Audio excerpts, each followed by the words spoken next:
थोड़ी सी एक कहानी मुझे याद आ जाती है इससे कि एक बार एक नगर में एक चित्रकार होता है। चित्रकार समझते हैं आप सभी? कौन होता है चित्रकार?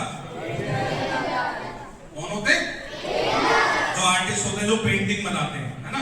तो चित्रकार अपनी एक अच्छी सी ड्राइंग बनाता है, बहुत मेहनत से, बहुत मेहनत करता है, ड्राइंग तैयार करता है पूरी। तो ड्राइंग तैयार करने के बाद वो एक चौराहे पर उसको लगा करके आता है कि भाई देखते हैं कि लोगों का रेस्पॉन्स क्या मिलता है, मुझे पता लगे कि मेरी चित्रकारी जो है वो कितनी सुंदर है, कितनी भव्य है। तो वो गली के चौराहे पे वहां पे लगा के आता है उस पेंटिंग को, और उसके नीचे एक लाइन लिख देता है कि इस पेंटिंग में जितने भी गुजरने वाले लोग हैं उसमें अगर कोई दिक्कत है, कोई आपको समस्या लग रही है या आपको कोई कमी लग रही है, तो आप उस पर सर्कल कर दें। समझ रहे हो मेरी बात? उस पर सर्कल करते तो पेंटिंग है।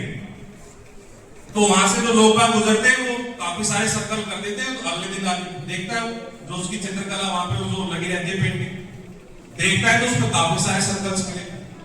तो बड़ा परेशान हो जाता है कि मेरी पेंटिंग पूरी जी जान लगा के मैंने बनाई, बहुत मेहनत की उसको बनाने में, तरह तरह के कलर्स का यूज किया उसमें, कम से कम 8-10 दिन लगा था उस पेंटिंग को बनाने में। तो उसने अपना 100% देके वो पेंटिंग तैयार की थी। लेकिन जो कमियां निकालने वाले थे उन्होंने सर्कल्स कर दिए।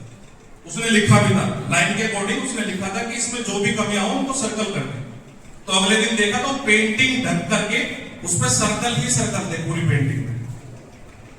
और वो बड़ा परेशान होता है, यार इतनी मेहनत करी उसके बावजूद ये परिणाम निकला।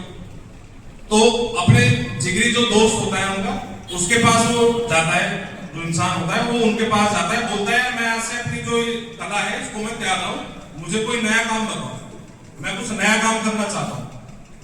और वो कहता है कि तुझे अपनी पेंटिंग पे डाउट क्यों है?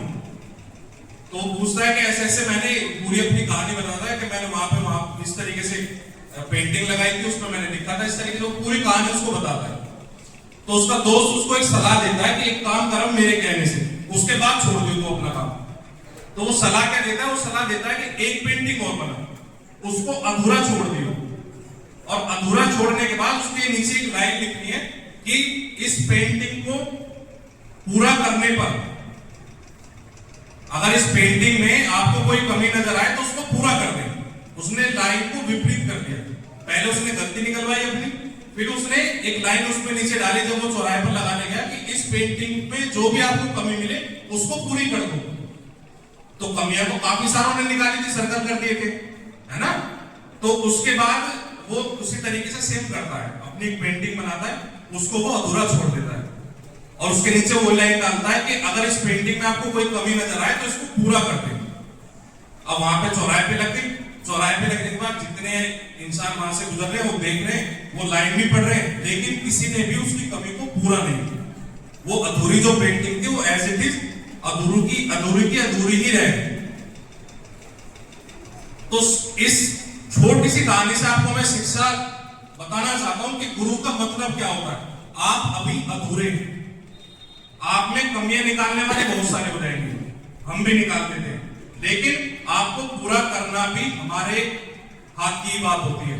तो आपको पूरा करना, आपकी जो कलाएं हैं उनको बाहर लाना, वो सारी चीजें, अपनी गुणवत्ता को पहचानना। आपको भी नहीं पता आपकी गुणवत्ता क्या है, आपकी अहमियत क्या है आपके जीवन में, तो गुरु ही उस चीज को बताते हैं, उस चीज को सिखाते हैं। दोबारा से मैं हैप्पी टीचर्स डे आप सभी को कहना चाहूंगा, जितने फैकल्टी मेंबर्स हैं आप सभी को समर्पित थी बच्चों को सिखाने के लिए कहानी। तो आप सभी को दोबारा से एक बार one second happy teachers day.